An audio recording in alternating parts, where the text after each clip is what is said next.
गाड़ी जबरदस्ती पकड़ लेना, माल ढो लेना, ये एक अपराध है। तो चापे हम नहीं चापे कहाँ जाता? हमारा देश एक नियम और कानून से चलता है।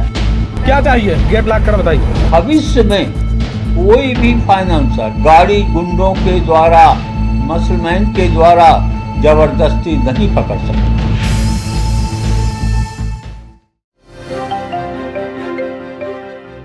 दोस्तों, ट्रांसपोर्ट टीवी के अलावा आप एक भी अखबार या कोई मीडिया चैनल कोई हो तो मुझे बताइएगा जहां पर जिसने सरफासी एक्ट के बारे में बात करी हो। सरफासी एक्ट वो है जो ये नियम बताता है कि किस तरीके से अगर कोई अपनी ईएमआई नहीं भर पाया तो उसकी अगर गाड़ी जब्त भी करनी है तो कैसे करनी है, उसका एक पूरा नियम है, पूरा एक स्टेप बाय स्टेप बताया गया है उस कानून में, लेकिन उसको कोई फॉलो नहीं करता।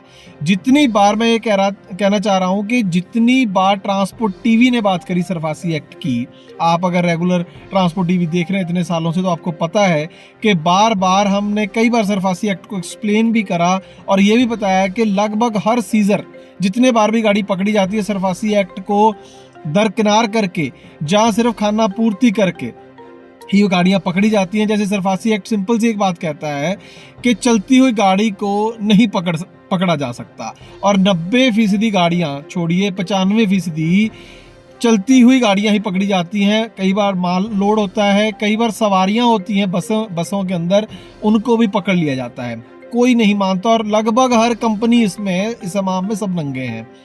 रिकवरी एजेंटों के द्वारा रिकवरी की जाती है, बदतमीजी, गुंडागर्दी, हर तरीके का इस्तेमाल किया जाता है। आज मैं क्यों बात कर रहा हूँ इसकी, वो इसलिए कि पटना हाई कोर्ट ने इनको जबरदस्त लताड़ ही नहीं लगाई बल्कि एक और शानदार ऑर्डर पास किया है गाड़ियों के सीजर को लेके। बहुत इंपॉर्टेंट है हर किसी के लिए। और यहाँ पर मैं बता दूं कि सरफासी एक्ट को लेकर सबसे पहले, शायद अगर मैं गलत नहीं हूँ, तो सबसे बड़ी जो जजमेंट आई थी वो भी पटना हाई कोर्ट से आई थी, जो ट्रांसपोर्ट टीवी ने एक्सप्लेन करी थी कुछ साल पहले। अब भी पटना हाई कोर्ट ने ही रास्ता दिखाया है और बहुत ही अच्छी जजमेंट है जो आपके काम आएगी। इस जजमेंट की कॉपी हम डिस्क्रिप्शन में दे रहे हैं, आपके वकील के, आपके फ्यूचर में काम आएगी। इसको संभाल के रखिए और इस वीडियो को सेव करके रखिए यूट्यूब में, प्लेलिस्ट में ट्रांसपोर्ट टीवी की, आपके काम आएगी। खैर, शुरू करते हैं कि पूरा केस क्या था और क्या जजमेंट आई है। छोटे से ब्रेक के बाद बहुत इंपॉर्टेंट है आज की ये खास ग्राउंड रिपोर्ट। ट्रांसपोर्ट टीवी की नई पेशकश है ट्रांसपोर्ट मॉल, जो कि गाड़ियों का बीमा करवाने के लिए सबसे सही जगह है। तो बीमा के लिए व्हाट्सएप करें गाड़ियों के नंबर 90 831 90 831 पर।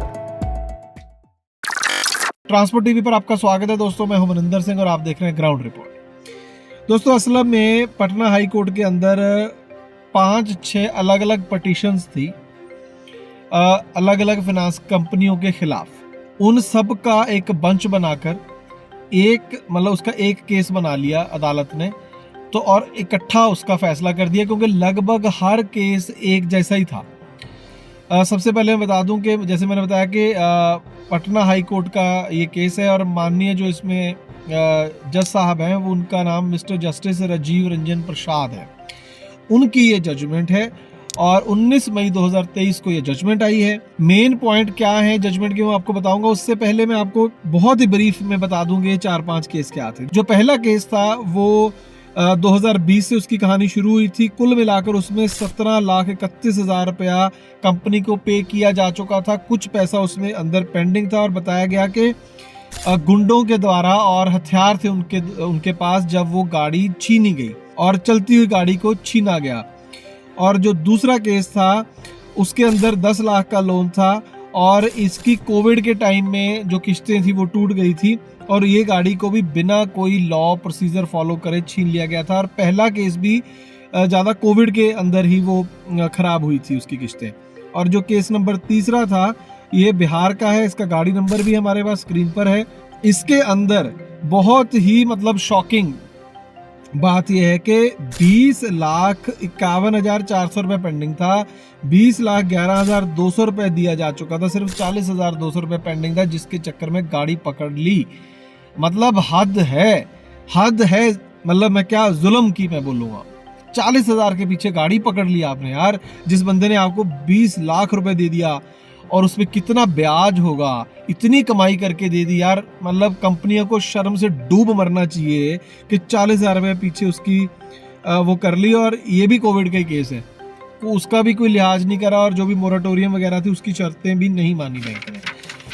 उसके बाद जो अगला एक और केस है, इसके अंदर बस थी 10 मई 2020 को पकड़ी गुंडों ने मुजफ्फरपुर बिहार के अंदर, और उनके पास हथियार थे और उस समय सवारियां लदी हुई थी गाड़ी के अंदर। उनको उतारा गया, गाड़ी को पकड़ लिया गया। इसी ही तरीके का एक और केस था जिसमें लगभग 29.5 लाख का लोन था और 25 लाख पे हो चुका था, उस गाड़ी को पकड़ा गया, और ये सारे गलत तरीके से पकड़ा गया। और इन सब ने अलग अलग पिटीशंस डाली, जिनको इकट्ठा करके माननीय पटना हाई कोर्ट ने इकट्ठा सुना और इकट्ठा उनका फैसला दिया। अब इम्पोर्टेंट क्या है फैसला, उसमें ऑब्जर्वेशंस क्या है, ऐसी ऑब्जर्वेशंस हैं जो आपके भी कल को काम आएंगी। अदालत का ये कहना है कि हम ये नहीं कह रहे कि आप गाड़ियां ना पकड़ो अगर कोई आपकी किस्तें नहीं दे रहा, वो आपका हक है, आप पकड़ सकते हो, लेकिन प्रोसीजर तो फॉलो करो। कोई कानून नाम की चीज है या तुम्हारी मर्जी है ना। तो जो उन्होंने कहा कि जो आप लोग ये कह रहे हो कि हम लॉ के बाहर जाके गाड़ियां पकड़ सकते हैं, हमारा एग्रीमेंट हुआ है, वो नहीं चलेगा। जो सरफासी एक्ट 2002 बना हुआ है उसके अकॉर्डिंग ही आप गाड़ियां पकड़ सकते हो। और उसके बाद कुछ ऑब्जर्वेशंस हैं जो मैं आपको एक एक करके पढ़ के सुनाऊं। देखिए सबसे पहले हम देखते हैं कि जो पॉइंट नंबर 65 है उसकी अंतिम लाइनें देखिए। देयर राइट टू सीज, मतलब बैंक्स की बात कर रहे हैं, फाइनेंस कंपनियों की। देयर राइट टू सीज और रीपोजेस इज नॉट इन क्वेश्चन। उसका सवाल नहीं है कि आप गाड़ी पकड़ सकते हैं या नहीं। It is the manner in which it is being exercised is illegal, hence they can't continue with the same. मसला ये है कि जिस तरीके से आप लोग पकड़ते हो वो इलीगल है और ये नहीं चलेगा। इसके ऊपर भी अगर हम एक लाइन पढ़ लें जहां पर लिखा है their power to seize and repossess the vehicle only in accordance with the provisions of the act of 2002 and the rules framed thereunder and the RBI guidelines. मतलब कि आप पोजेस कर सकते हो लेकिन जो 2002 का एक्ट है उसके तहत और जो आरबीआई की गाइडलाइंस है उसके तहत। पॉइंट नंबर 66 पर चलते हैं। The superintendent of police of all the districts in the state of Bihar are directed to ensure that within their jurisdiction no recovery agent of the bank and financial institution may take the law into their own hands, intercept the vehicles on way and takes possession of the vehicle in default without an order of the competent court of law. Any seizure repossession of the vehicle in default may be given effect to only in accordance with the law and the procedure established by law. कहने का मतलब यह है कि तमाम SP जो हैं बिहार के जितने भी जिलों के एसपी, उनको ये निर्देश दिया जाता है कि कोई भी रिकवरी एजेंट किसी भी बैंक या फाइनेंस इंस्टीट्यूशन का कानून को अपने हाथ में नहीं लेगा। गाड़ियों को रास्ते में इंटरसेप्ट करके उनको पोजेस नहीं कर सकता। जो गाड़ियों का डिफॉल्ट हुआ है उन्हें बिना कॉम्पिटेंट कोर्ट ऑफ लॉ के ऑर्डर के, अगर उसके पास कोर्ट से बकायदा जजमेंट है, आदेश है, तब ही पकड़ सकता है, अदरवाइज नहीं। यानी कि अगर किसी को कोई गाड़ी पकड़ने आ रहा है तो उसको पूछो कि कोर्ट का आदेश दिखाओ भाई कहाँ है, उसके बिना नहीं पकड़ सकता। यही इस पॉइंट में लिखा गया। बेहद इंपॉर्टेंट पॉइंट है जिसको हम बार बार ट्रांसपोर्ट टीवी पर कहते आ रहे हैं। एक बार फिर से मोहर लगाई उसके ऊपर। एक्चुअल में हम तो कानून ही बता रहे थे जो पहले बताया गया है, अब एक बार फिर से कोर्ट ने इस केस में इस पर मोहर लगा दी। इसके बाद पॉइंट नंबर 67 पर चलते हैं।